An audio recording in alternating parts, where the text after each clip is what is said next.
আসসালামু আলাইকুম ভিউয়ার, সবাই কেমন আছেন? আশা করি ভালো আছেন। তো জুমা মুবারক। আমরা একসাথে সবাই জুমার নামাজ আদায় করতে যাইতেছি গরিবের জন্য। তো এই দিনটি মুসলমানদের জন্য খুবই গুরুত্বপূর্ণ একটি দিন।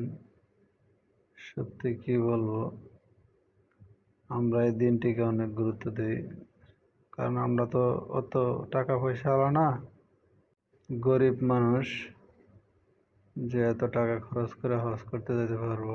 যদি আল্লাহ কোনো একদিন তৌফিক দেয় তাহলে হয়তো আমাদের হজ করা সম্ভব, আর না হয় এই দিনটিকেই আমরা হজ হিসেবে ধরে নিচ্ছি। কারণ এই জুমা মোবারক কিন্তু কোনো অংশে কম রাখেনি আল্লাহ। এই জুমা মোবারকের ভিতরে অনেক নিয়ামত রাখছেন।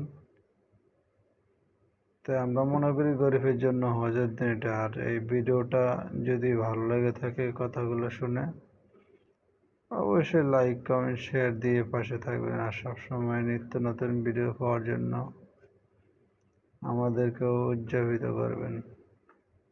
ধন্যবাদ ভিডিওটা ফুল দেখার জন্য। সবাই আমাদের জন্য দোয়া করবেন। আল্লাহ হাফেজ।